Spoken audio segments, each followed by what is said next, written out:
Okay, तो देखिए बेटा, जैसे कि फोटोसिंथेसिस जो है हम लोग देख रहे हैं। फोटोसिंथेसिस में लास्ट लेक्चर में हम लोगों ने यहाँ पर जो स्टडी किए हैं, जिसमें हम लोग लाइट रिएक्शन का स्टडी कर चुके हैं। ओके, लाइट रिएक्शन के स्टडी के बाद आज हम लोगों को यहाँ पर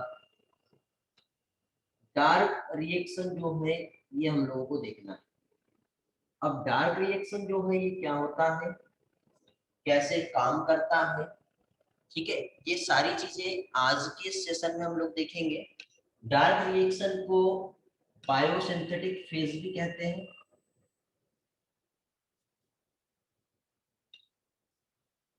बायोसिंथेटिक फेज क्या होती है ये हम लोग आज समझेंगे।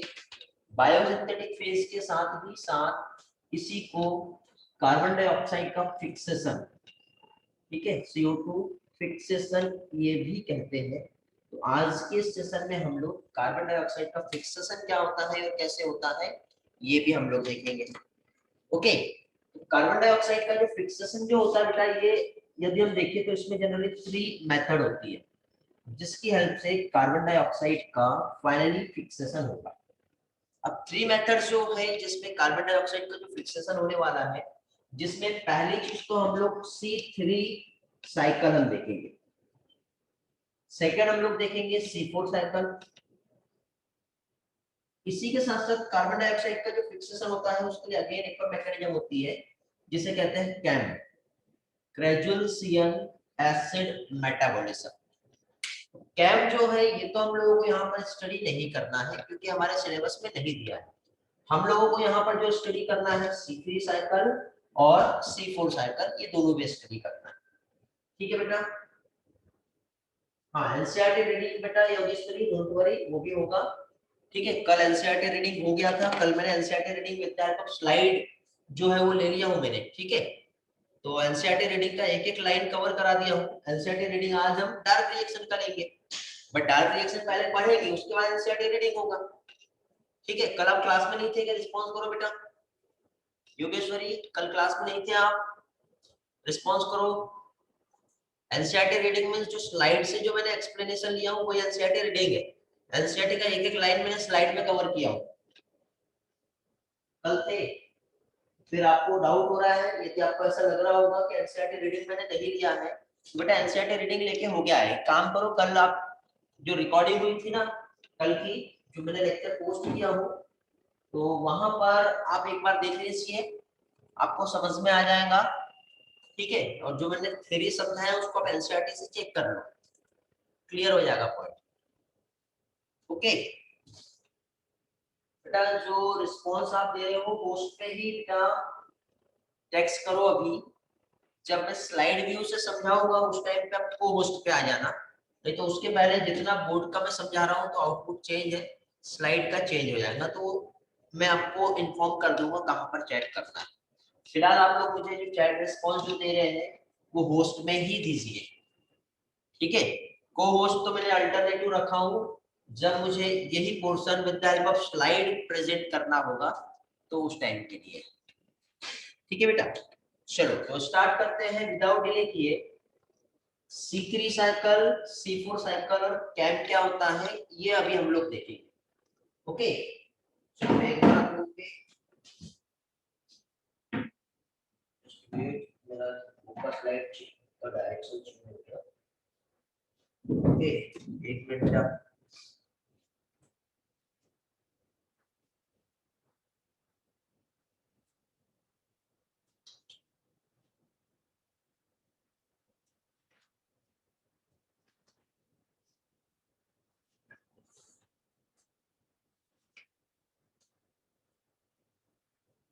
Just wait.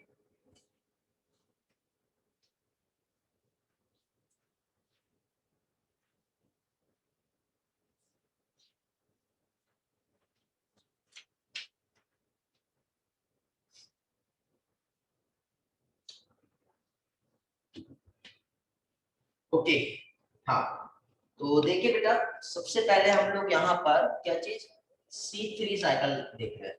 C3 साइकिल क्या होता है ध्यान से समझो। C3 साइकिल इसे केल्विन साइकिल भी कहते हैं। केल्विन साइकिल क्यों कहते हैं? क्योंकि एक साइंटिस्ट है जिनका नाम है मेल्विन केल्विन। ओके, तो ये जो मेल्विन केल्विन जो साइंटिस्ट है, इन्होंने कार्बन डाइऑक्साइड का जो फिक्सेशन होता है वो डिस्कवर किया था। और ये जो डिस्कवरी जो हुई है केल्विन साइकिल की, जो कि मेल्विन केल्विन ने जो डिस्कवर की, वो एक एल्गी है जिसका नाम है क्लोरेला एल्गी। कौन सा एल्गी है? Chlorella algae. इस एल्गी पे इन्होंने सबसे पहले एक्सपेरिमेंट किया, और जो एक्सपेरिमेंट किया यहाँ पर इन्होंने क्या चीज बेटा? Radio active isotope technique, radiography का यूज किया, जिसमें कार्बन डाइऑक्साइड के 14 आइसोटोप जो होता है, C14 आइसोटोप, रेडियो आइसोटोप कहते हैं, जिसका यूज किया।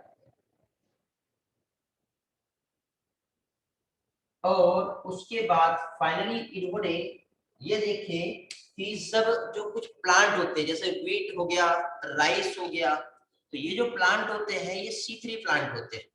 C3 प्लांट मींस इसमें C3 साइकिल होता है। C3 साइकिल मींस यहाँ पे क्या होता है, जब यहाँ पे डार्क रिएक्शन जब स्टार्ट हो रही होती है, तो उस टाइम पे जो फर्स्ट स्टेबल कंपाउंड का जो फॉर्मेशन होता है वो होता है 3 कार्बन वाला एक एसिड होता है। ओके, इसलिए इसे C3 साइकिल कहते हैं। क्या कहते हैं इसे? C3 cycle. तो ये जो है मेल्विन केल्विन ने क्लोरेला एल्गी पर सबसे पहले इस कंसेप्ट को दिया, ऑटो रेडियोग्राफी वहां पे देखे, और फाइनली इन्होंने फाइंड किया क्या चीज? 3 कार्बन वाला कंपाउंड यहाँ पे फॉर्म होता है, C3 एसिड यहाँ पे फॉर्म होती है, जो कि क्या है? फर्स्ट स्टेबल कंपाउंड है। क्या है ये? एक फर्स्ट स्टेबल कंपाउंड है जिसे इन्होंने सबसे पहले डिस्कवर किया, इसलिए इसे C3 साइकिल कहते हैं। ओके, अब यहाँ पे क्वेश्चन ये आता है कि जैसे कि सपोज पहले क्या हुआ, जब ये केल्विन जो हमारे साइंटिस्ट है, इन्होंने ये डिस्कवरी नहीं किए थे, तो उस टाइम पर भी C3 साइकिल तो हो ही रही थी।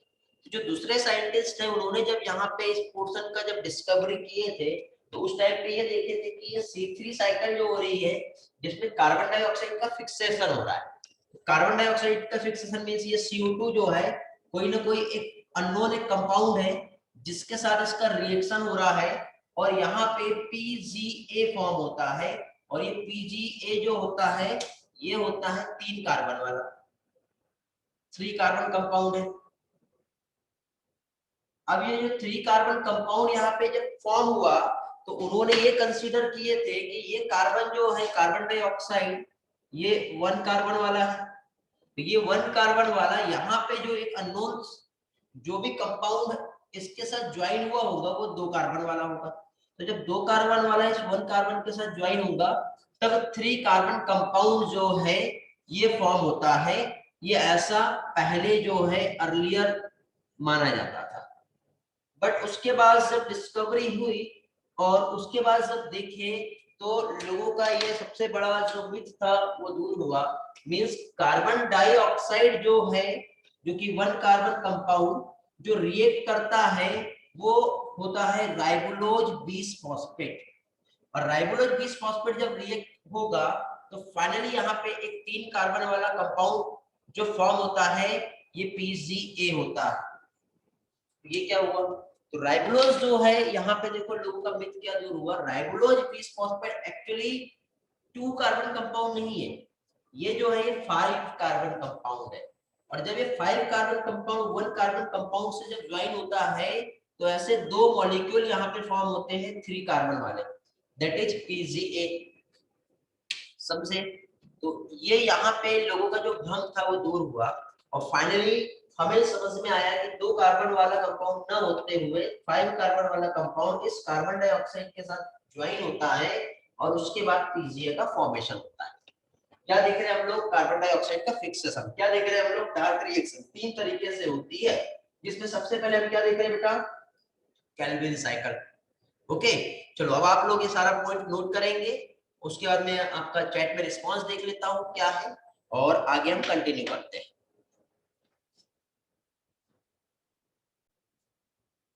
Okay very good. तो आई होप अभी आप लोगों को ये वाला जो बेसिक कंसेप्ट मैंने समझाया कार्बन डाइऑक्साइड के फिक्सेशन का ये समझ में आ गया होगा।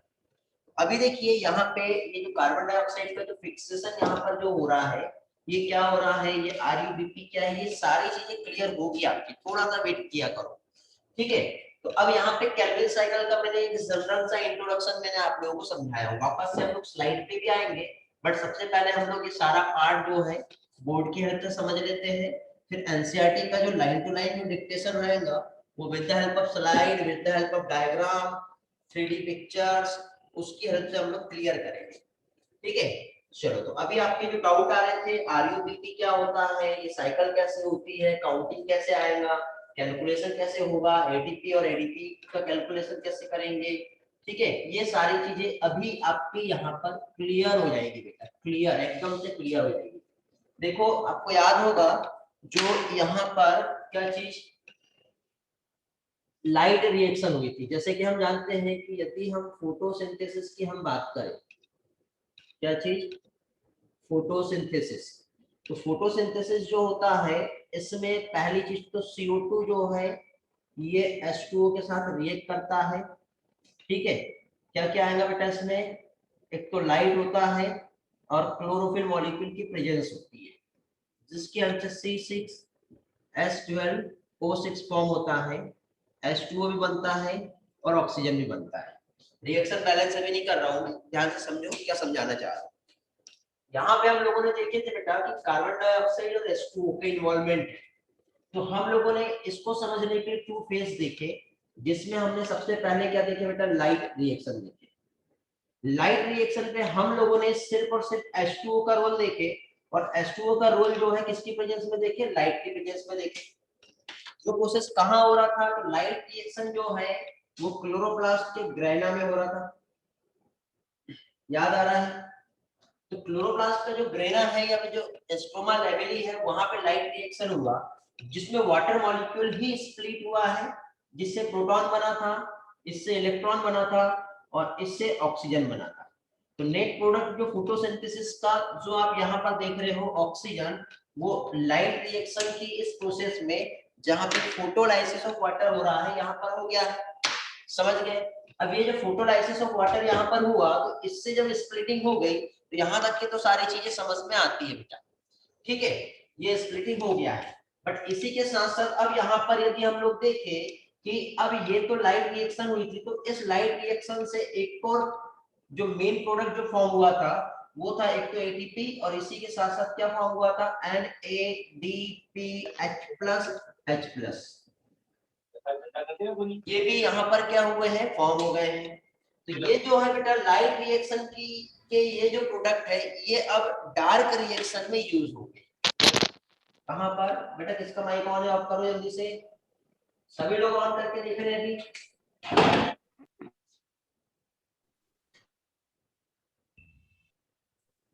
देखो क्या आप लोग डिस्टर्ब करोगे तो आपको ये डिस्टर्बेंस होगा, ठीक है, सेटअप थोड़े थोड़े उसमें डिस्टर्ब होते जाएगा, प्रॉब्लम आपकी बढ़ेगी, मेरी नहीं। ठीक है, एक बार शॉर्ट में रिपीट करना था, रिपीट कर दिया मैंने। सानिका संडे, कौन सा पार्ट रिपीट करना था बेटा,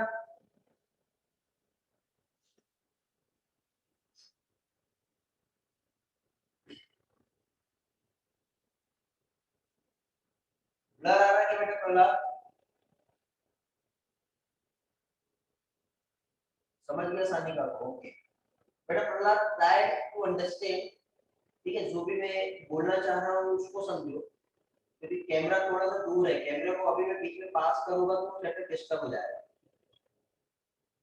ठीक है, ये पोर्शन बेटा मैं स्लाइड से अगेन रिवाइज करा दूंगा, तो दो जगह से आप लोग पढ़ने वाले हो, अच्छे से क्लियर हो जाएगा।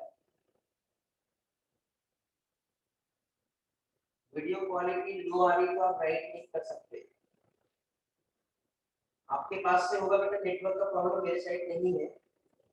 ठीक है, रिकॉर्डिंग में ट्राई कर लेना, रिकॉर्डिंग से देख लेना बेटा, ऑफलाइन डाउनलोड कर लेना, फिलहाल कंसेप्ट समझ लो, फिर रिकॉर्डिंग से आप राइटिंग कर लेना। ओके, अब मेरे पास ऐसा ऑप्शन नहीं है इस कैमरे को मैं जूम करूं, जूम इन जूम आउट तो यदि वो रहता तो भी एडजस्टमेंट हो जाता था। ठीक है, ट्राई करो, आगे चल के मैं ट्राई करूंगा कि कुछ और अपने तरफ से बेस्ट कर सकता हूँ, मेरे हाथ में जो रहेगा वो मैं कर सकता हूँ बेटा। ठीक, चलो आगे बढ़ते हैं। तो अभी देखिए यहाँ पे क्या देख रहे हैं हम लोग, फोटोसिंथेसिस जिसमें लाइट रिएक्शन हुई। लाइट रिएक्शन जब हुई तो लाइट रिएक्शन का जो प्रोडक्ट यहाँ पे फॉर्म हुआ एटीपी और NADPH जो कि ग्रेना में हुआ। इस लाइट रिएक्शन के बाद अब यहाँ पे क्या होगा बेटा, डार्क रिएक्शन, यहाँ पे मैंने डी लिखा हुआ। ठीक है, क्या होगी यहाँ पर होगी डार्क रिएक्शन। अब ये जो डार्क रिएक्शन जो हो रहा है, ये डार्क रिएक्शन का मतलब ये नहीं होता है कि ये रिएक्शन अंधेरे में होगा। डार्क रिएक्शन का मीन ये होता है कि ये जो प्रोडक्ट है लाइट रिएक्शन के, ये यूज होंगे। देखो CO2 और H2O का रोल देखिए हमने, तो अभी लाइट भी आ गई, क्लोरोफिल भी हो गया।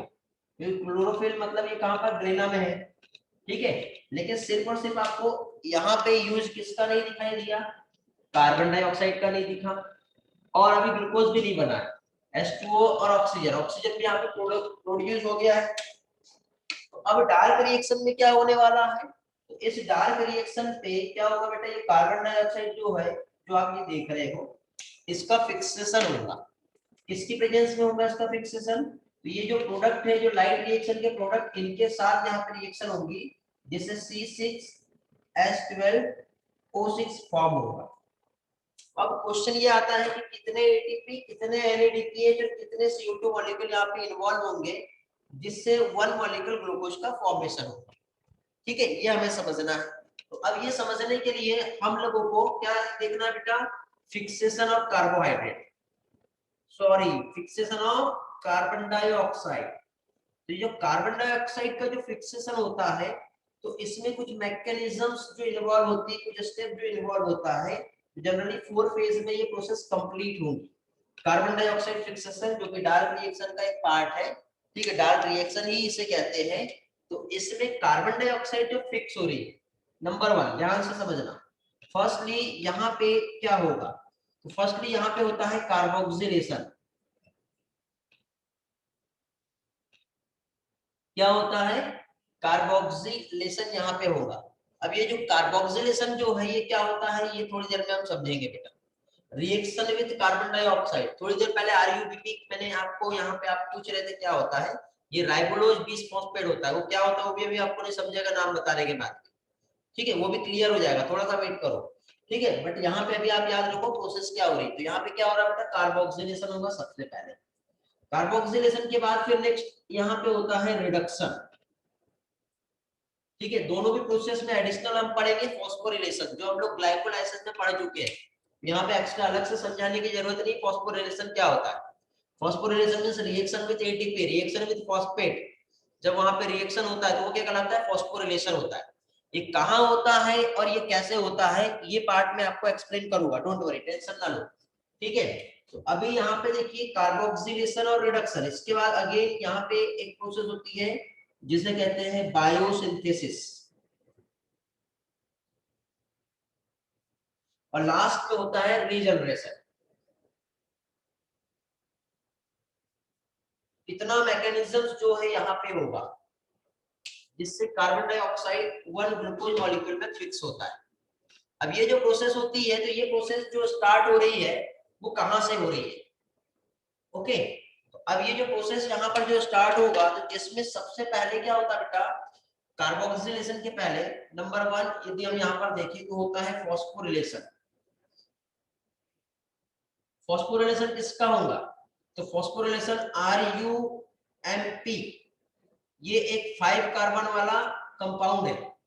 ठीक है, अब देखो आपको याद है मैंने 6 कार्बन कंपाउंड ग्लूकोज का एक फॉर्मूला जो समझाया था, एक्सप्लेन किया था ग्लाइकोलाइसिस में, वैसा ही आएगा। बट हम लोग यहाँ पे वैसा नहीं देखेंगे, यहाँ पे हम सिंपल वे से देखेंगे। कैसे देखेंगे, देखो 1 2 3 4 5, ये जैसे हम लोग ग्लूकोज 6 कार्बन वाला बनाते थे ना, वैसे ही है। बट फॉर्मूला अभी यहाँ समझाऊंगा तो आप कंफ्यूज होंगे। कंसेप्ट हमारे समझ में आ चुके हैं, ग्लाइकोलाइसिस में हम देख चुके हैं। तो अभी हम लोग यहाँ पे डायरेक्टली क्या करेंगे बेटा, सिंपल इसको सर्कल कर रहे हैं जहाँ पे कार्बन है। अब ये जो कार्बन यहाँ पे प्रेजेंट है तो इस कार्बन पे RUMP बोल रहा हूँ, तो हो सकता है कि राइबोलोज के यहाँ पर एक फॉस्फेट ग्रुप है, तो सबसे पहले यहाँ पे क्या होगा, फॉस्फोरिलेशन होगा। फॉस्फोरिलेशन जब होता है RUMP का, तो क्या होता है बताइए, ATP यहाँ पे ऐड होगा, जिससे ये कन्वर्ट होता है ADP में, मींस एक फॉस्फेट इसमें जुड़ जाएगा। जब एक फॉस्फेट इसमें ज्वाइन होता है तो RUMP जो है 1 2 3 4 5 5 मींस ये क्या हो गया, 5 कार्बन वाला है। ठीक है, क्या है ये, 5 कार्बन वाले कंपाउंड है। तो इस 5 कार्बन वाले कंपाउंड में एक फॉस्फेट यहाँ पे जुड़ गया है और एक फॉस्फेट ऑलरेडी यहाँ पर प्रेजेंट है, तो RUMP जो है किसमें कन्वर्ट हो गया है, RUBP में। अब ये RUMP और RUBP क्या है, R मींस राइबोलोज, राइबोलोज मोनोफॉस्फेट का जब फॉस्फोरिलेशन होता है तो राइबोलोज मोनोफॉस्फेट कन्वर्ट हो जाता है राइबोलोज 20 फॉस्फेट में, और कार्बन डाइऑक्साइड का जो फिक्सेशन होता है वो स्टार्ट होता है RUPP से। लेकिन उसके पहले भी एक मैकेनिज्म होता है जो फॉस्फोरिलेशन का मैकेनिज्म होता है। बताइए यहाँ पे एंजाइम कौन सा काम करेगा, याद करो, जहां पर भी ATP का रोल होता है कौन सा एंजाइम आता है, रिस्पॉन्स कर दो जल्दी से, चैट में देख लेता हूं मैं, जल्दी बताइए बेटा। वेरी गुड, सभी लोग रिस्पॉन्स कर रहे हैं, ग्रेट, बहुत बढ़िया। काइनेज एंजाइम आता है, चलो बहुत बढ़िया। कौन सा काइनेज कहेंगे इसे, इसे क्या कहेंगे, RUMP मींस फॉस्फोराइबोलोज काइनेज कहेंगे। फॉस्फेट है, राइबोलोज है, फॉस्फोराइबोलोज काइनेज एंजाइम की प्रेजेंस में ये रिएक्शन हो रही है जिसमें राइबोलोज मोनोफॉस्फेट कन्वर्ट हो जा रहा है राइबोलोज 20 फॉस्फेट में। हो गया कन्वर्ट, कन्वर्ट होने के बाद अब यहाँ पे बेटा कार्बन डाइऑक्साइड का फिक्सेशन होगा। तो आगे हम लोग अब इसमें फिक्सेशन कैसे होता है वो देखते हैं। चलो इतना पॉइंट नोट कर लो, फिर आगे हम बढ़ते हैं। ओके बेटा,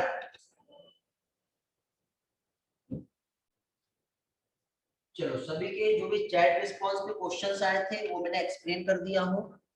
ठीक है, साथ ही साथ यहाँ पे ये पोर्शन क्या होता है ये समझा दिया हूँ। आपके डाउट आ रहे थे RUMP क्या होता है, R मींस होता है राइबोलोज, क्या होता है बेटा, राइबोलोज, ऐसा स्पेलिंग आएगा। अब यहाँ पे मोनोफॉस्फेट है ये, और ये राइबोलोज 20 फॉस्फेट हो गया। एंजाइम यहाँ पे काइनेज इन्वॉल्व हो रहा था, राइबोलोज मोनोफॉस्फेट का फॉस्फोरिलेशन हो रहा है जिसमें एक फॉस्फेट ऐड होगा तो राइबोलोज 20 फॉस्फेट में कन्वर्ट हो जाएगा। अब ये कितने ATP यूज होते हैं, कितने NADP यूज होते हैं, ये वाला भी आपका यहाँ पे क्लियर हो जाएगा जब हम मैकेनिज्म्स को समझेंगे। अभी सिर्फ आप इतना याद रखो कि यहाँ पे एक तो ATP यूज हो रहा है और NADP यूज हो रहा है। ATP जो यूज हो रहा है एक जगह यहाँ पर यूज हो गया है, कहां से आया बेटा, ये इसी लाइट रिएक्शन से बना है। ठीक है, यहाँ पे जो मैकेनिज्म बताया कार्बोक्सिलेशन, उसमें ये CO2 यूज होने वाला है, फॉस्फोरिलेशन में ये ATP यूज हो गया, आगे हम रिडक्शन पढ़ेंगे, रिडक्शन में ये NADPH यूज होगा। समझे, इस तरह से यहाँ पे यूज होने वाला है। तो अभी इसको ऐसे ही रखते हैं, इसके आगे का मैकेनिज्म हम समझेंगे कैसे होगा, क्योंकि वन ग्लूकोज मॉलिक्यूल को फॉर्म करना है। ठीक है, तो ग्लूकोज मॉलिक्यूल का फॉर्मेशन कैसे होगा वो हम समझेंगे अभी।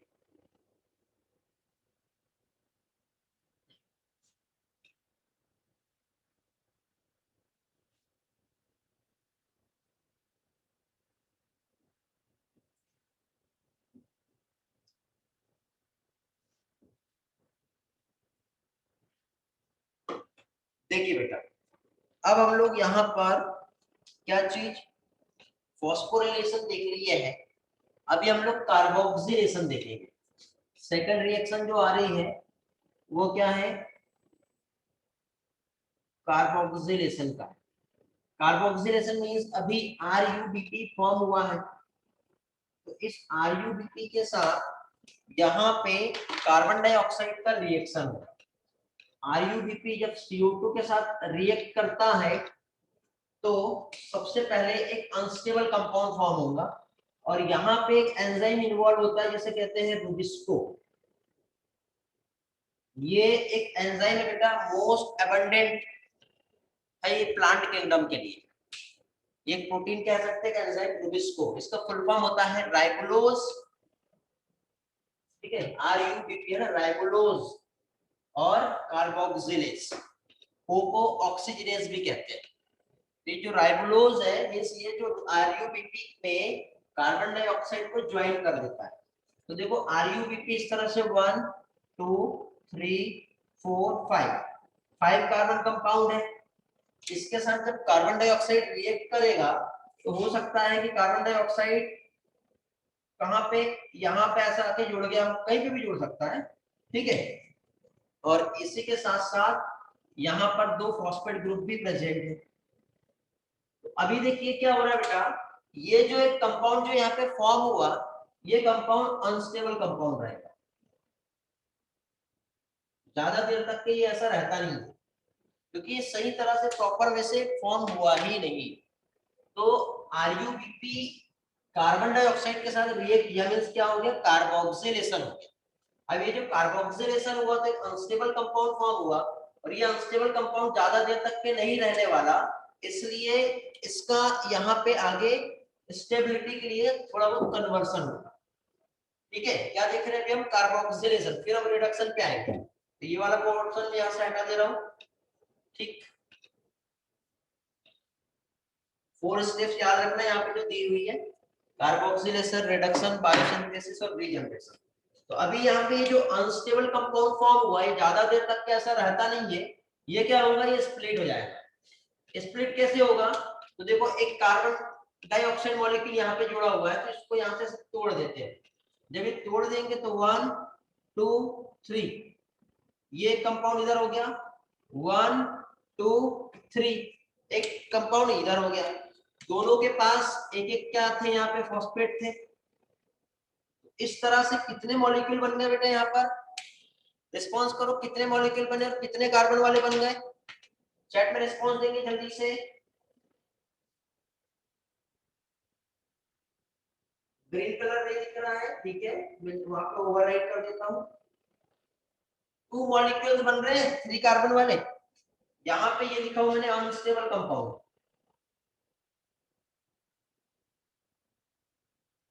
Unstable compound. तो अभी यहाँ पे ये जो था और ये जो था, ये 5 कार्बन वाला था, इसके साथ एक कार्बन जुड़ेगा तो ये 6 कार्बन वाला कंपाउंड बना। अब यहाँ पे जो फॉर्म हुआ, ये 3 कार्बन वाले 2 मॉलिक्यूल्स यहाँ पे बन रहे हैं, जिसे कहते हैं PGA। PGA मींस क्या होगा बेटा, फॉस्फोग्लिसरिक एसिड, ठीक है। क्या फॉर्म हो गया, फॉस्फोग्लिसरिक एसिड, समझ में आ गया। तो ये होता है कार्बोक्सिलेशन, जिससे फॉस्फोग्लिसरिक एसिड मॉलिक्यूल का फॉर्मेशन हो गया, ठीक है। चलो ये वाला पॉइंट भी नोट करो, फिर हम आगे बढ़ते हैं। यहाँ पे नहीं समझ में आ रहा कुछ, वेरी गुड। तो 2 डाउट आए आपके, राइबोलोज क्या है। राइबोलोज एक कार्बोहाइड्रेट होता है, थोड़ी देर के बाद में राइबोलोज का एक्सप्लेनेशन देता हूँ। रूबिस्को जो है एक एंजाइम है, राइबोलोज कार्बोक्सिलेज जिसे कहते हैं, ठीक है। अभी यहाँ पे जैसे ही 2 मॉलिक्यूल 3-3 कार्बन वाले फॉर्म हो गए, अब यहाँ पे क्या होगा, रिडक्शन होगा। क्या होगा, रिडक्शन होगा, ठीक है। पहले मैकेनिज्म समझ लो स्टेप बाय स्टेप क्या हो रहा है, फिर उसके बाद लास्ट में हम एक साइकिल देखेंगे जिसमें केल्विन साइकिल क्या है और कैसे वो समझ में आ जाएगी। तो अभी यहाँ पे क्या होगा, इसका रिडक्शन होगा, तो इसका काम हो गया है, ये हम हटा देते हैं यहाँ से, और रिडक्शन क्या होता है वो समझेंगे। तो रिडक्शन में सबसे पहले अगेन एक बार फॉस्फोरिलेशन और होगा, अगेन बेटा एक और फॉस्फोरिलेशन होगा। तो यहाँ पे देखो ये हमने देख लिए हैं, जब फॉस्फोरिलेशन होता है तो एटीपी से एडीपी में कन्वर्सन होगा। रिएक्शन यहाँ पर जो हो रही है, क्या हो रहा है, फॉस्फोरिलेशन। फॉस्फोरिलेशन का मैकेनिज्म जब आ रहा है मींस यहाँ पे कौन सा एंजाइम काम करेगा, तो यहाँ पे एंजाइम जो काम करता है वो काइनेज एंजाइम होता है, ठीक है बेटा। अब ये जो काइनेज एंजाइम जो यहाँ पर आया फॉस्फोरिलेशन का मैकेनिज्म से, तो अभी देखो यहाँ पे सिर्फ एक ही साइड आपको फॉस्फेट ग्रुप दिखाई दे रहा है, ठीक है। तो अभी दोनों भी साइड क्या होगा बेटा, फॉस्फेट ग्रुप ऐड होगा। तो दोनों भी साइड फॉस्फेट ग्रुप ऐड होगा तो 1 2 3 1 2 3, ठीक है। फॉस्फेट कहाँ प्रेजेंट था अभी पहले, यहाँ पर था फॉस्फेट, तो अभी यहाँ पर भी एक फॉस्फेट आ जाएगा और यहाँ पर भी फॉस्फेट आ जाएगा। तो अभी क्या बन गया बेटा, 1 3 बीस फॉस्फोग्लिसरल्डिहाइड, याद आ रहा है, रिवर्स ग्लाइकोलाइसिस हो रही है। रिवर्स ग्लाइकोलाइसिस में क्या था याद है आपको, सबसे पहले क्या था 3 PGA, पहले नीचे 2 PGA था, फिर 3 PGA आएगा, उसके ऊपर जाएंगे तो क्या आएगा 1,3-डाई-PGA, फिर उसके ऊपर जाएंगे तो क्या होगा बेटा फॉस्फोग्लिसरॉल्डिहाइड फॉर्म होगा। ठीक है, तो ग्लाइकोलाइसिस में देखो वहां पे आपको याद आ रहा होगा कि NAD जो है NADH2 में कन्वर्ट हुआ था, बट यहाँ पे क्या होगा NADH2 NAD में कन्वर्ट हो जाएगा, तो उसके हाइड्रोजन यहाँ पे ये कंपाउंड यूज कर लेगा, तो ये क्या हो जाएगा रिवर्स ग्लाइकोलाइसिस। आपको याद आ रहा होगा ग्लाइकोलाइसिस तो वैसे ही हो रहा है। तो यहाँ पे देखो 1,3-20 फॉस्फोग्लिसरिक एसिड फॉर्म हुआ है। यहाँ पर क्या फॉर्म हुआ है 1,3-20 फॉस्फोग्लिसरिक एसिड मींस यहाँ पे क्या हुआ फॉस्फोरिलेशन। अब ये जो फॉस्फोरिलेशन हुआ इसके बाद यहाँ पर क्या होगा रिडक्शन होगा। क्या होगा बेटा रिडक्शन। तो अब आप ऐसा एरो देके डायरेक्टली रिएक्शन को आगे नहीं लिखेंगे, यहाँ से फिर से एक न्यू रिएक्शन जो है वो स्टार्ट करेंगे फॉस्फोरिलेशन वाला। फॉस्फोरिलेशन के बाद क्या होगा बेटा यहाँ पर रिडक्शन होगा। तो अब ये जो रिडक्शन यहाँ पे जो होगा इसमें क्या होने वाला है, तो रिडक्शन का जो प्रोसेस है देखो वहां पे इस तरह से 1 2 3 ऐसे 2 फॉस्फेट यहाँ पे प्रेजेंट है। ओके, अब ये मॉलिक्यूल बेटा डबल मॉलिक्यूल है, तो मैं सिंगल मॉलिक्यूल से ही समझा रहा हूँ आपको, अब मॉलिक्यूल डबल लेंगे क्या होगा बेटा, जो लाइट रिएक्शन का प्रोडक्ट है NADPH+H+, इस एंजाइम मतलब ये कोएंजाइम हो गया, इसकी प्रेजेंस में रिएक्शन होगी। बताओ जब भी NADP का रोल होता है कौन सा एंजाइम काम करता है, रिस्पॉन्स करो जल्दी से, मैं देख रहा हूँ कौन सा एंजाइम काम करता है बेटा। वेरी गुड, कौन सा एंजाइम काम करेगा यहाँ पर डिहाइड्रोजिनेज एंजाइम। और ये जो डिहाइड्रोजिनेज एंजाइम कौन सा डिहाइड्रोजिनेज फॉस्फोग्लिसरो डिहाइड्रोजिनेज एंजाइम, सिंपल हम यहाँ पे डिहाइड्रोजिनेज लिख देते हैं। तो डिहाइड्रोजिनेज एंजाइम की प्रेजेंस में जब ये रिएक्शन होगी तो NADP में कन्वर्ट हो गया ये, और इसके दोनों हाइड्रोजन जब इसके पास चले गए तो क्या बन जाएगा बेटा ये PgAl। कितने मॉलिक्यूल रहेंगे इसके 2 मॉलिक्यूल रहेंगे। क्या हो गया यहाँ पर PgAl फॉस्फोग्लिसरॉल्डिहाइड, रिवर्स ग्लाइकोलाइसिस हो रही है याद आ रहा है। तो यहाँ पे PgAl एंजाइम मतलब ये डिहाइड्रोजिनेज एंजाइम की प्रेजेंस में PgAl का फॉर्मेशन हो गया। ओके, अब ये जो PgAl है आगे जा करके ये 2 साइड में चला जाएगा। एक साइड जब यहाँ पे इसमें होगा बायोसिंथेसिस, क्या होगा बेटा यहाँ पर बायोसिंथेसिस होगी। बायोसिंथेसिस मींस क्या हो रहा है, तो बायोसिंथेसिस मींस यहाँ पे फॉर्म होगा ग्लूकोज। ग्लूकोज जब आप बोलोगे कि सर ये तो 3 कार्बन वाला कंपाउंड है, ये जो PgAl है 3 कार्बन है और यहाँ पे ग्लूकोज 6 कार्बन है, ठीक है, तो ये कैसे पॉसिबल हुआ। तो बेटा यहाँ पे ये मॉलिक्यूल डबल है, एक्चुअली ये मॉलिक्यूल यहाँ पे डबल नहीं रहते, ये मॉलिक्यूल प्रेजेंट होते हैं यहाँ पे 12। अभी 12 कैसे होते हैं मैं थोड़ी देर बाद साइकिल में आपको डेटा समझाऊंगा, अभी सिर्फ आप याद रखिए ग्लूकोज बना बायोसिंथेसिस से और इधर रीजनरेशन होगा और रीजनरेशन की हेल्प से ये रिटर्न बैक जो है RUMP वापस से फॉर्म हो जाएगा।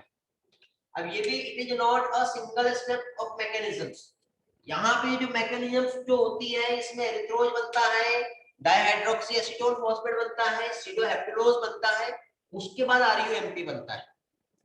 ठीक है, ये डायरेक्टली फॉर्म नहीं होता है, यहाँ पे इसका जो फॉर्मेशन जो हो रहा है उसमें भी वहां पे step wise series of chemical reactions वहां पे प्रेजेंट होंगी, तब जाके ही इस तरह से यहाँ पे फॉर्मेशन होगा।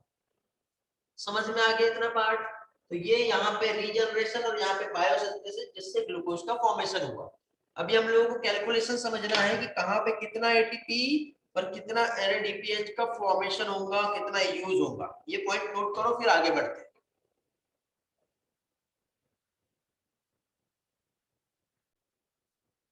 चलो तो स्टार्ट करते हैं आगे, आप लोग पॉइंट नोट कर लिए होंगे। तो अभी देखिए बेटा आप लोगों के कुछ प्रॉब्लम आ रहे हैं। पहले चीज तो रीजनरेशन के बाद क्या बन रहा है, बायोसिंथेसिस क्या हो रहा है ये वाला नहीं समझा, ये NADPH प्लस H प्लस कहाँ से आया ये नहीं समझा। अभी ये सारे पोर्शन को हम एक साइकिल के फॉर्म में समझेंगे, ठीक है। उसमें आपको एक डाउट आ रहा था कि सर जब ये इधर एडीपी कितना बन रहा है, एडीपी कितना यूज हो रहा है, ये सब प्रॉब्लम आ रही है आपको, ये सारी सॉल्व हो जाएगी एक सिंगल जो हम एक साइकिल हम समझेंगे उसमें। कुछ लोग बोल रहे हैं रिवर्स ग्लाइकोलाइसिस कैसे हुआ, बेटा एक्चुअली ये रिवर्स ग्लाइकोलाइसिस नहीं है, क्योंकि ग्लाइकोलाइसिस रिवर्स नहीं हो रही है। ग्लाइकोलाइसिस के समान 2 से 3 यहाँ पे जो रिएक्शन है वो हो रहा है, ठीक है। अब आपके एनसीईआरटी में भी यहाँ पे जो साइकिल जो समझाई है वो उतने अच्छे से नहीं समझाई है, उस डायग्राम को थोड़ा सा मॉडिफाई करेंगे क्या हो रहा है, ठीक है। अभी हम लोगों ने रिएक्शन देख ली है, अब रिएक्शन के बेस पर हम समझेंगे। तो देखो सबसे पहले सेल में RUMP होता है, RUMP जो होता है इसका सबसे पहले फॉस्फोरिलेशन होगा, और जब फॉस्फोरिलेशन होता है तो ATP का यूज होता है। तो RUMP एक फॉस्फेट को ले लेगा और ये कन्वर्ट हो जाता है RUBP में। अब ये क्या कहलाएगा, राइबोलोज 20 फॉस्फेट। अब ये राइबोलोज 20 फॉस्फेट जब इधर रिएक्ट करता है तो यहाँ पे कार्बन डाइऑक्साइड को ले लेता है और रुबिस्को एंजाइम की प्रेजेंस होती है यहाँ पर, ठीक है। तो रुबिस्को एंजाइम की प्रेजेंस में ये रिएक्शन होगी तो RUMP पहले एक अनस्टेबल कंपाउंड बनाएगा जो ज्यादातर देर तक के नहीं रहता, ये 6 कार्बन वाला रहता है, ठीक है, और ये 5 कार्बन वाला है। तो ये अनस्टेबल है, ये ज्यादा देर तक नहीं रहता, इमीडिएटली चेंज हो जाता है ये 3 कार्बन वाले कंपाउंड में, और 3 कार्बन वाले कंपाउंड में 2 मॉलिक्यूल यहाँ पे फॉर्म होते हैं जिसे PGA कहते हैं। क्या कहते हैं इसे, PGA। अब ये जो PGA यहाँ पे जो फॉर्म हुआ तो इस PGA में 2 रिएक्शन यहाँ पे हो गई, एक तो बेटा ATP का फॉर्मेशन हुआ याद है, और ये ATP और ये ATP दोनों कहां से मिले हमें, लाइट रिएक्शन से मिले। साथ ही साथ यहाँ पे NADPH+H+, ये भी लाइट रिएक्शन से बना है, तो NADP में कन्वर्ट हो जाएगा ये, और ये ADP में कन्वर्ट हो जाएगा, समझे। तो ये PGA जो है ये आगे चल के कन्वर्ट हो गया, किसमें कन्वर्ट हो गया, PGAL में। PGA क्या था, फॉस्फोग्लिसरिक एसिड, PGAL क्या है, फॉस्फोग्लिसरल्डिहाइड। अब ये PGAL जो है आगे चल के रीजनरेट होके फिर से वापस जो कंपाउंड फॉर्म हुआ था वो वापस रिटर्न बैक बना देगा, जिसको रीजनरेशन कहते हैं। यहाँ पे कार्बन डाइऑक्साइड के साथ रिएक्शन हुई, इसे कार्बोक्सिलेशन कहते हैं। फिर कुछ मॉलिक्यूल PGAL के जो रहते हैं ये आगे चल के ग्लूकोज का सिंथेसिस कर देता है। तो ये है बेटा केल्विन साइकिल, ओके। इसे क्या कहेंगे, डार्क रिएक्शन या केल्विन साइकिल कहेंगे। अब ये जो केल्विन साइकिल यहाँ पे हो रही है तो यहाँ पे क्या हुआ, कार्बोक्सिलेशन हुआ, CO2 के साथ RUBP रिएक्ट किया जिससे PGAL बना, यहाँ पे रिडक्शन हो रहा है, मेन प्रोसेस रिडक्शन है। फिर यहाँ पे बायोसिंथेसिस होगी और ये रीजनरेट हो जाता है वापस, तो यहाँ पे क्या हो गया, रीजनरेशन हो गया, समझे।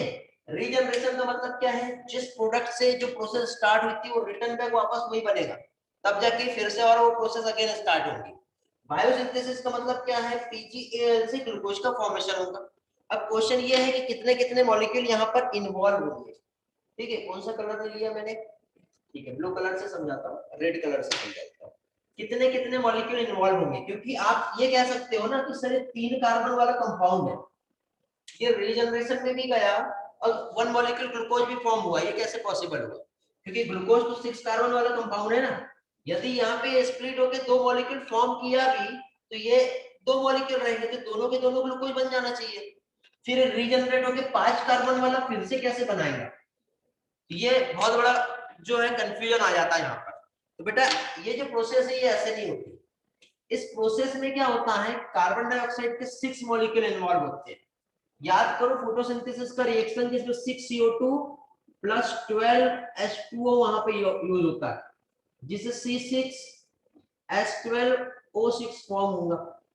तो यहाँ पे बेटा 6 मॉलिक्यूल कार्बन डाइऑक्साइड के यूज होंगे, जहां पे जब ये 6 है तो ऑब्वियसली ये भी 6 रहेंगे। अब ये 6 मॉलिक्यूल को हमको फॉर्म करना था तो यहाँ पे 6 रहा होगा तभी 6 बना होगा, तो ATP भी कितना यूज करना पड़ा होगा हमको, 6 मॉलिक्यूल, जिससे ADP 6 फॉर्म हुआ। RuPP 6 हुआ। अब ये अनस्टेबल कंपाउंड जब फॉर्म हुए 6 कार्बन वाले 6 मॉलिक्यूल, तो यहाँ पे बेटा ये स्प्लिट हो गया बीच में से। अब ये 6 कार्बन वाला जो एक अनस्टेबल कंपाउंड था 6 मॉलिक्यूल, जब ये स्प्लिट होगा तो यहाँ पे कितने मॉलिक्यूल आएंगे ये बताओ पहले। चलो पीसीए के कितने मॉलिक्यूल हो जाएंगे, जल्दी रिस्पॉन्स करो, चैट में देख लेता हूं मैं। नहीं बेटा नहीं, किसी का भी सही आंसर नहीं आ रहा अभी।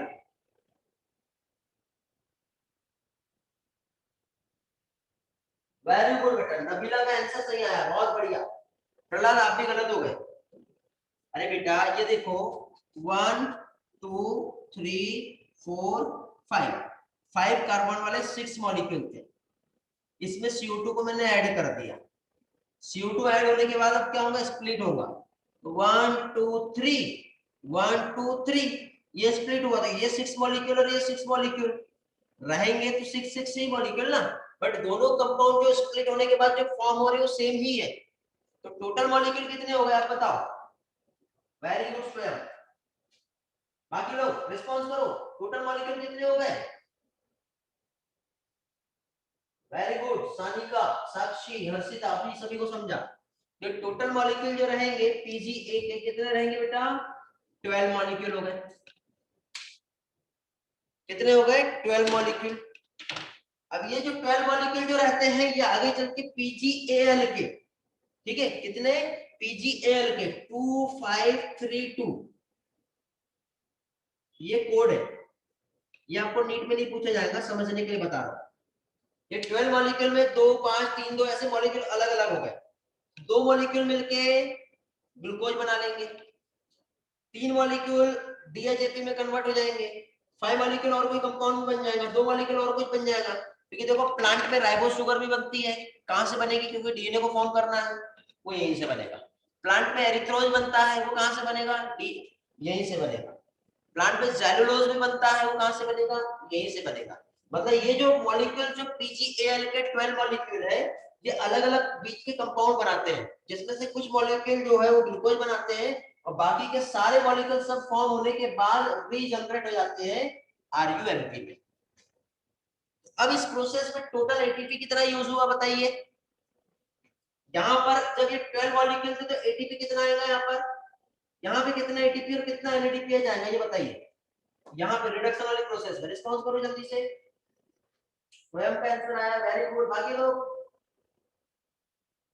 अदिति, आदित्य, सानिका आप लोग सही हो, नबीना आपके सही है, राजेश को बेटा। बाकी लोग 12 मॉलिक्यूल है तो एटीपी 12 लगेगा ना बेटा, 6 कहां से हो जाएगा, जब यहाँ पे 12 मॉलिक्यूल PgA है तो एटीपी जो यहाँ पे इन्वॉल्व होगा वो तो 12 ही होगा। जब 12 मॉलिक्यूल एटीपी इन्वॉल्व होगा तो 12 बाहर आ गए, NADP भी 12 ही चाहिए, ये भी 12 बाहर आएंगे NADP, समझे। तो अब कंप्लीट प्रोसेस में टोटल कितना एटीपी और कितना NADPH यूज हुआ, रिस्पॉन्स करो जल्दी से। ये आपके एनसीईआरटी की लाइन भी है। Very good Nabila, very good बेटा। गणेश बेटा बहुत ज्यादा पहुंचना है आपको। प्रज्ञा बेटा नो, गणेश नो, कहीं गड़बड़ हो गई चेक करो। स्वयं नो बेटा चेक करो, कंप्लीट प्रोसेस पूछ रहा हूं मैं। आदित्य आप सही हो, Ashwini very good, Ganesh good, Chaitali good, Sanika good. सबसे पहले यहाँ पे एटीपी हम कैलकुलेट करते हैं, तो देखो इधर कितना एटीपी यूज हुआ है, 6 एटीपी यूज हुआ है। यहाँ पे कितना एटीपी यूज हुआ है, 12 एटीपी। तो अब मुझे बताओ एटीपी कितना यूज हो रहा है यहाँ पे इस प्रोसेस में, 18 एटीपी यूज होगा और NADPH सिर्फ एक ही जगह पे यूज हो रहा है, तो कितना NADPH यूज होगा, 12। समझ में आ गया। तो ये होता है बेटा, अब आपको याद होगा केमियोस्मोसिस जब मैंने समझाया था, तो यहाँ पे 1 CO2 को फिक्स करना है यदि, तो 3 ATP चाहिए और 2 NADPH चाहिए। याद आ रहा है, क्योंकि 1 कार्बन डाइऑक्साइड जब इधर आएगा तो इधर एक एटीपी लगेगा और यहाँ पे 2 एटीपी लगेंगे, क्योंकि ये 2 मॉलिक्यूल रहेंगे, तो टोटल एटीपी 3 हो जाएंगे और यहाँ से 2 मॉलिक्यूल NADPH के रहेंगे, तो यहाँ पे 2 NADPH, बट 1 CO2 मॉलिक्यूल से ग्लूकोज नहीं बनेगा, तो इस साइकिल को 6 बार टर्न करना पड़ता है। तो 6 टर्न रहते हैं CO2 के, तब जाके 1 मॉलिक्यूल ग्लूकोज का फॉर्म होगा। समझे? Again and again and again CO2 लेते जाएगा और ये प्रोसेस होते जाएगी इस तरह से। 6 टर्न यहाँ पे होते हैं, जिसमें 18 ATP और 2 NADPH यूज होंगे। 1 CO2 के लिए 3 ATP और 2 NADPH रहेगा, और यहाँ पे किसके लिए बेटा 6 CO2 मॉलिक्यूल का है। मतलब कंप्लीट 1 ग्लूकोज का फॉर्मेशन करना है, तो उसके लिए कितना ATP और कितना NADPH का यूज होता है, ये हम लोगों ने यहाँ पर देखे। समझा? अब ये पॉइंट आप लोग नोट कर सकते हो, किसी के डाउट है तो पूछ सकते हो।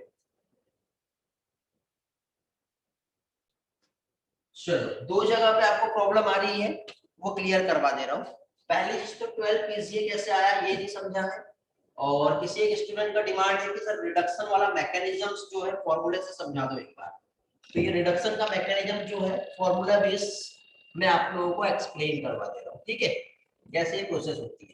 पहले चीज तो ये 12 PGA कैसे आया, तो देखो बेटा 1 2 3 4 5, ये 5 कार्बन वाला RUBP है। कितने मॉलिक्यूल है बेटा ये? 6 मॉलिक्यूल।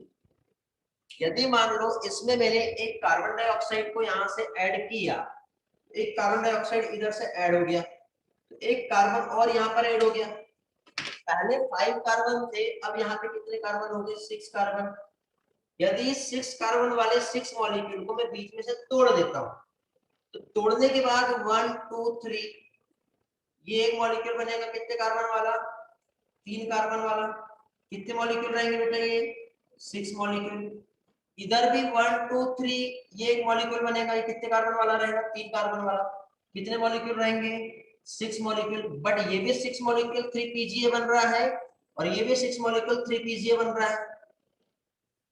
तो अब मुझे बताइए, ये दोनों भी 3 PGA ही है, और 6 और 6 मॉलिक्यूल है, तो टोटल कितने हो जाएंगे? 12 मॉलिक्यूल। और ये बेटा फर्स्ट स्टेबल कंपाउंड है, जो कितने कार्बन वाला है? 3 कार्बन वाला है। इसलिए केल्विन साइकिल को क्या कहते हैं? C3 साइकिल कहते हैं। क्या कहते हैं इसे? C3 साइकिल कहते हैं। क्यों? क्योंकि फर्स्ट स्टेबल कंपाउंड यही वाला है जो 3 कार्बन वाला है। गणेश समझ में आ गया बेटा? रिस्पॉन्स करो बेटा, गणेश समझ में आ गया भी? ओके चलो, अभी किसी एक का डाउट था कि PGA से PGAL कैसे बनता है, ये समझा दो। PGA से PGAL जो फॉर्म हो रहा है, ध्यान से देखेंगे। PGA का फॉर्मूला क्या था बेटा? देखो यहाँ पे COOH है, यहाँ पे HCOH आएगा, CH2OP रहेगा। ये फॉस्फोग्लिसरिक एसिड है। अभी जब फॉस्फोग्लिसरिक एसिड में यदि मान लो मैंने इधर से NADH+ को ऐड किया, ठीक है, तो यहाँ पे तो सारी जो रिएक्शन होती है, अब वो डायरेक्टली ऐसे फॉर्म नहीं हो जाता है, ये कंपाउंड ऐसा ही रहेगा। यहाँ पे दोनों H इसके साथ आ जाएंगे, एक्चुअली ये CHO बनता है, ठीक है, HCOH CH2OP इस तरह से रहते हैं। कुछ वाटर मॉलिक्यूल को बना के बाहर निकाल देगा। समझे? ऐसा रिएक्शन होता है। समझ में आ गया बेटा? ये रिएक्शन इस तरह से होती है। एग्जाम में नहीं पूछी जाएगी, आपका डिमांड आएगा, इसमें मैंने समझा दिया। 1,3 फॉस्फोग्लिसरिक एसिड कहां बना? ये बेटा जब PGA बनता है तो ये पहले 1,3 फॉस्फोग्लिसरिक एसिड में कन्वर्ट होता है, ठीक है। अभी यहाँ पे देखो ये वाला जो रिएक्शन है, तो अभी मैंने डायरेक्ट समझाया, इसके पहले यहाँ पे एक रिएक्शन आएगा, ठीक है। तो 1,3 फॉस्फोग्लिसरिक एसिड जब फॉर्म होता है, तो यहाँ पे इस तरह से पहले फॉस्फोरिलेशन होगा, 1,3 फॉस्फोग्लिसरिक एसिड बना, फिर इससे PGAL बनेगा, ये वाला, ये फॉस्फेट जो है बाहर हो जाता है ना, तभी PGAL बनेगा। इनऑर्गेनिक फॉस्फेट यहाँ से डायरेक्टली बाहर होता है, PI या IP इस तरह से लिखते हैं। एक फॉस्फेट इनऑर्गेनिक फॉस्फेट के फॉर्म में बाहर हो गया, फिर ATP ADP नहीं होगा। समझ में आ गया बेटा? अभी क्लियर हुआ कैसे हुआ ये रिएक्शन मैकेनिज्म्स? समझा? रिस्पॉन्स कर दो जल्दी से। ये था आपका केल्विन साइकिल। एनसीईआरटी एनालिसिस वाला पोर्शन नहीं लिया मैंने, अभी टाइम नहीं था हमारे पास, ठीक है। तो कल मैं स्लाइड व्यू से आप लोगों को सबसे पहले ये सारी साइकिल का ओवरव्यू लूंगा, एनसीईआरटी डिक्टेशन हो जाएगा, उसके बाद फिर हम लोग आगे C4 साइकिल पढ़ेंगे। ठीक है बेटा, क्लियर हो गया। फिर ट्रांसपोर्ट भी हम लोगों को स्टार्ट करना है इसके बाद। किसी के कोई क्वेश्चन है तो पूछ सकते हो, अदरवाइज फिर आपका भी नेक्स्ट क्लास है और मेरा भी नेक्स्ट क्लास है, तो क्लास को एंड करते हैं और आगे बढ़ते हैं। ओके चलो, थैंक यू, बाय बाय, मिलते हैं फिर नेक्स्ट क्लास में। किसी के कोई डाउट रहे तो आप मुझे टेक्स्ट करो बेटा पर्सनली, मैं वहां पे आपको समझा दूंगा।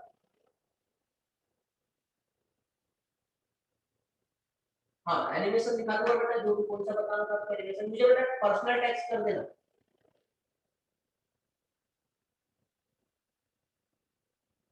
गाइडेंस वाला ना, हाँ ठीक है मैं समझा दूंगा। पर्सनल टेक्स्ट कर देना एक बार। बाय बाय बेटा, हैव अ गुड डे।